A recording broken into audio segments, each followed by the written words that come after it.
Hello friends, welcome to Skill Fix. आप देख रहे हैं पीबीएल फोटोशॉप बेसिक लर्निंग। आज हम बात करने वाले हैं क्रॉप टूल, स्लाइस टूल और फ्रेम टूल के बारे में। अगर आपका भी इंटरेस्ट है फोटोशॉप सीखने में तो प्लीज़ चैनल को सब्सक्राइब कीजिए, शेयर कीजिए और बिना किसी देरी के चलते हैं वीडियो की तरफ। पूरा देखिएगा, ये वीडियो बहुत इंपॉर्टेंट है। देखते हैं आज हम इससे क्या सीखते हैं। आइए।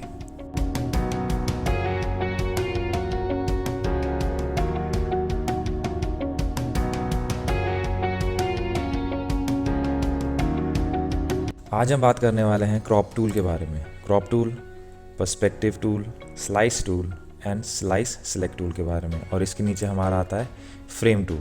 ठीक है, इसके बारे में बाद में बात करेंगे। तो सबसे पहले हम बात करते हैं क्रॉप टूल के बारे में। क्रॉप टूल जैसे नाम से ही पता चल रहा है कि आपकी फ़ोटो को क्रॉप करेगा, ट्रिम करेगा। अलग अलग ऑप्शंस हैं, देखते हैं इसमें हमें क्या क्या ऑप्शंस मिलते हैं। सबसे पहले हमारा है ओरिजिनल रेशियो। किस रेशियो में आपको आपकी जो फ़ोटो है उसको क्रॉप करना है। आप इस टूल को सिलेक्ट करेंगे तो ऑटोमेटिकली ये बॉर्डर्स आ जाएंगे क्रॉप के। आप इसके किसी भी एक एज पे जाइए, कॉर्नर पे जाइए और आप सिंपली ड्रैग एंड ड्रॉप कीजिए, ये आपका फ़ोटो क्रॉप शो करने लगेगा। ठीक है, क्योंकि यहाँ पे मैंने ओरिजिनल रेशियो सिलेक्ट करा हुआ है इन सारे ऑप्शंस में से, तो ये जो फ़ोटो का जो एस्पेक्ट रेशियो है ये उसको मेंटेन करेगा। आपको शिफ्ट दबाने की ज़रूरत नहीं है, आपको सिर्फ ड्रैग करना है और क्लिक करके सेट कर दीजिए जहाँ भी आपको सूटेबल लग रहा है और छोड़ दीजिए। लेकिन जो एस्पेक्ट रेशियो वो चेंज नहीं होगा। ठीक है, अगर आप आ जाते हैं 1:1, ये सारे एस्पेक्ट रेशियो हैं 1:1, 4:5 जो इंस्टाग्राम का है, 5:4 और 4:5। ठीक है, ये सारे एस्पेक्ट रेशियो हैं। अगर आप नॉर्मल रेशियो पे आ जाते हैं तो आप यहाँ पे अपना मैनुअल रेशियो डाल सकते हैं। सपोज डाल दीजिए, मैंने डाल दिया 21.1, ये पतला हो गया 21.9। ठीक है, ये एनामॉर्फिक रेशियो है, तो ये इस रेशियो में आ गया। और अब आप इसको छोटा या बड़ा कर दीजिए, लेकिन जो रेशियो है वो इतना ही रहेगा। तो यहाँ से आप अपना रेशियो सिलेक्ट कर सकते हैं। और ये इन्वर्ट बटन है, अगर आपको पोर्ट्रेट या लैंडस्केप में से स्विच करना है तो इस बटन से आप इसको पोर्ट्रेट या लैंडस्केप में टॉगल कर सकते हैं। ठीक है, ये रेजोल्यूशन है अलग अलग, आप चाहें तो अपना न्यू क्रॉप प्रीसेट बना सकते हैं एस्पेक्ट रेशियो और रेजोल्यूशन डाल के। ठीक है, ये था हमारा क्रॉप टूल के बारे में। ये है स्ट्रेटन टूल। मान लीजिए अगर आपने जो भी फ़ोटो खींची है वो आपको लग रहा है कि वो नहीं है स्ट्रेट, क्योंकि मुझे जैसे ये फ़ोटो आप देख रहे हैं तो ये हल्का सा राइट हैंड साइड स्लांटेड है। ठीक है, अब इसको स्ट्रेट करना है। स्ट्रेट करने के दो तरीके हैं, या तो आप कोई भी इमेज की जो एक परफेक्ट हॉरिजॉन्टल या परफेक्ट वर्टिकल लाइन है उसके अलॉन्ग ये जो टूल है उसको लाइन ड्रॉ करें। फॉर एग्जाम्पल जैसे ये जो लाइन जा रही है ये पाइप की, ठीक ना, इसके अलॉन्ग हमें बस ये लाइन ड्रॉ करनी है। सॉरी, स्ट्रेट टूल सेलेक्ट कीजिए, उसके बाद क्लिक होल्ड एंड ड्रैग। ये देखिए लाइन आ गई। अब आपको एकदम एक्यूरेटली ये लाइन ड्रॉ करनी है। ज़रूरी नहीं जितनी लंबी हो या मतलब ज़्यादा लंबी छोटी हो, बस आपको एक लाइन ड्रॉ करनी है और छोड़ दीजिए। ये ऑटोमेटिकली उसने स्ट्रेट कर दिया। अब क्योंकि एस्पेक्ट रेशियो हमें ये नहीं चाहिए तो आप ओरिजिनल सेलेक्ट कर लीजिए, ओरिजिनल में, और ओके क्लिक कर दीजिए। अब देखिए बिफोर एंड आफ्टर, ये फ़ोटो हो गई आपकी स्ट्रेट।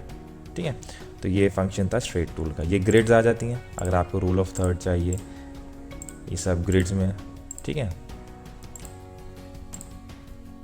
नेवर शो ग्रिड्स, ये भी मैंने सेटिंग्स में ऑफ करी है तो ये शो नहीं होंगी। ठीक है, ये आ गई ग्रिड्स आपकी। आप क्लिक करेंगे तो ये ग्रिड्स आपकी आ जाएंगी। ये ग्रिड्स हैं, इसके अकॉर्डिंगली आप जब स्ट्रेट टूल यूज़ करें तो आपको एक हेल्प मिल जाएगी। कंटेंट अवेयर, ये इसका कोई अभी फंक्शन आपको ज़रूरत का नहीं है। कंटेंट अवेयर अलग से यहाँ पे इन लोगों ने दे दिया, ये रहा content aware scale and content aware fill. फिर भी आप इसको टिक लगाना चाहें तो लगा दीजिए, ये हमारे मतलब का भी है नहीं तो इसको रहने दीजिए। ठीक है, अब हम बात करते हैं पर्सपेक्टिव टूल के बारे में। पर्सपेक्टिव क्रॉप टूल, ये बहुत अच्छा टूल है। बेसिकली इसका फंक्शन ये होता है कि अगर आपकी कोई भी फ़ोटो है आउट ऑफ पर्सपेक्टिव है, मान लीजिए जैसे ये विंडो का है, ठीक है ना, ये परफेक्ट स्क्वायर तो है नहीं, इसका पर्सपेक्टिव अलग है।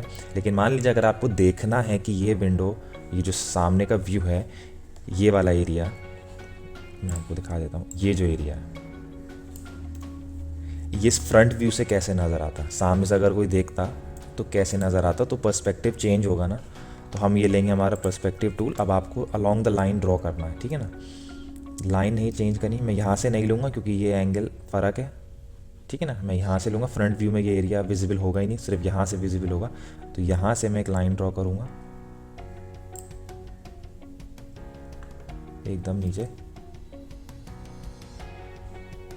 फिर इसके बाद यहाँ लेके जाऊँगा यहाँ तक।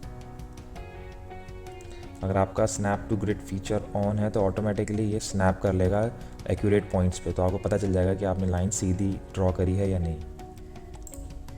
उसके बाद यहाँ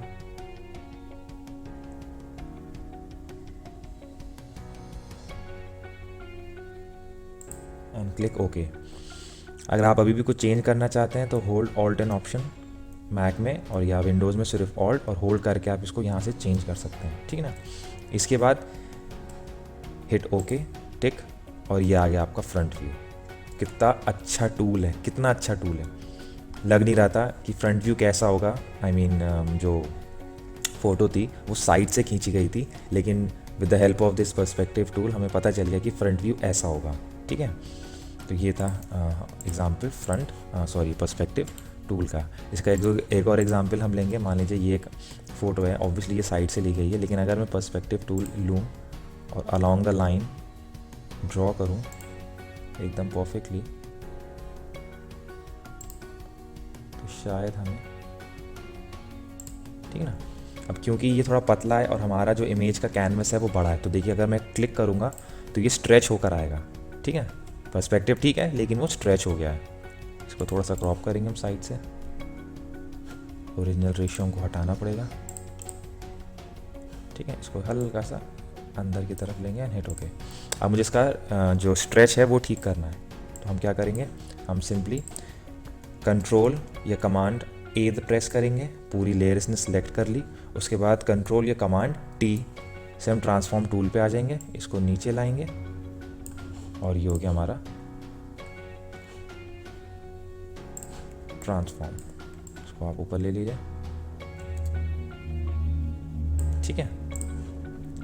एकदम फ्रंट व्यू आ गया आपके पास, ठीक है। तो ये हमारा था पर्सपेक्टिव टूल का एग्जांपल, ठीक है। स्लाइस टूल, देखिए स्लाइस टूल का जो मेन फंक्शन है, अगर आपके पास आपने कोई पैम्फलेट या आपने कोई भी वेब पेज या कोई भी मल्टीपल एलिमेंट्स का कोई डिज़ाइनिंग करी है, जिसके अंदर अलग अलग बटन्स हैं, लिंक्स हैं, आइकन्स हैं, लोगोज़ हैं, और पूरा अलग अलग एकदम ब्लेंडेड पूरा भरा हुआ आपने एक पोस्टर या कुछ भी डिज़ाइन करा है, और आपको उसके अलग अलग एलिमेंट्स की अलग अलग कॉपी बनानी है। जैसे मान लीजिए ये घर है, सबकी अलग अलग विंडो की फ़ोटो चाहिए आपको, मान लीजिए पेड़ की अलग अलग चाहिए, तो आप बार बार क्रॉप करके बार बार पेस्ट करेंगे, तो उससे बेटर है कि आप स्लाइस टूल पे जाइए। ये मैंने एक विंडो सेलेक्ट कर ली, ठीक है। ये देखिए ये आ गया ग्राफ बन के। ये मैंने विंडो सेलेक्ट कर ली, एक ये विंडो सेलेक्ट कर ली, एक ये विंडो सेलेक्ट कर ली। ये मैं एक एग्जांपल दे रहा हूँ। मान लीजिए आपके पास फेसबुक बटन्स हैं, इंस्टाग्राम आइकन्स हैं, कोई और एलिमेंट्स हैं जिसकी आपको कॉपी चाहिए, ठीक है ना। ये बुशेस ले लिया मैंने। ये मेरे अलग अलग स्लाइसेस आ गए, 1 2 3 4 5 6 7 8 9 स्लाइसेस आ गए, ठीक है। अब मुझे इनको अलग अलग एक्सपोर्ट करना है। सिंपली मैं जाऊँगा, अगर हाँ मैनुअल सेलेक्ट करना है तो आपके बाद सेलेक्ट स्लाइस टूल से एक पर्टिकुलर स्लाइस को सिलेक्ट करके एक को एक्सपोर्ट कर सकते हैं, पर यहाँ पे हमें उसकी ज़रूरत नहीं है। हम जाएंगे, चलिए हमने एक ये सिलेक्ट कर लिया, शिफ्ट दबाकर ये 2 सिलेक्ट कर लिए, ठीक है ना। अब हम जाएंगे file, export for web legacy पे क्लिक करेंगे।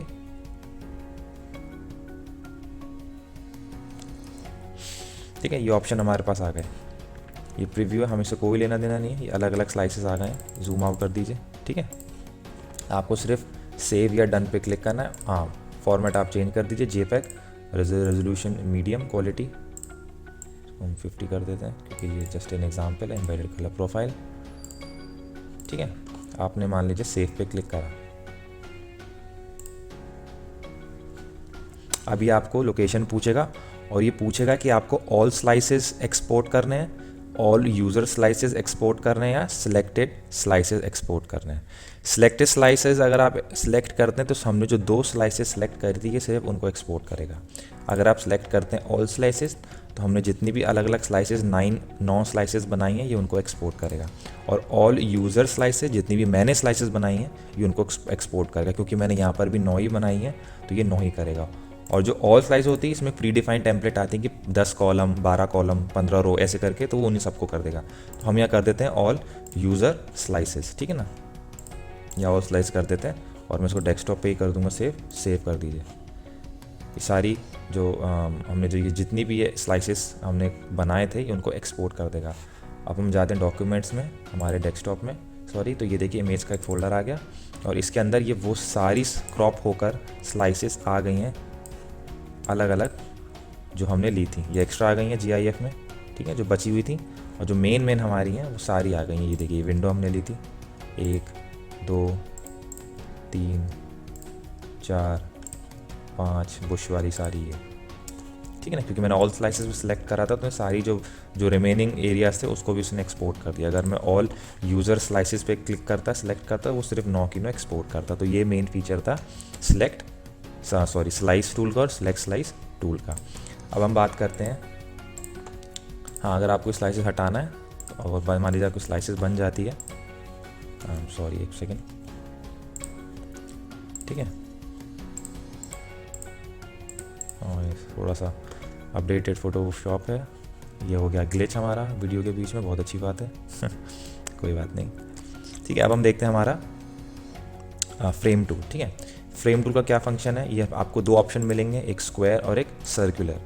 सपोज आपको ने ये ड्रॉ करा फ्रेम टूल, ये फ्रेम बन के आ गया, ठीक है। अब ये एक यहाँ पे एक लेयर बन गई है जिसके अंदर ये फ्रेम है।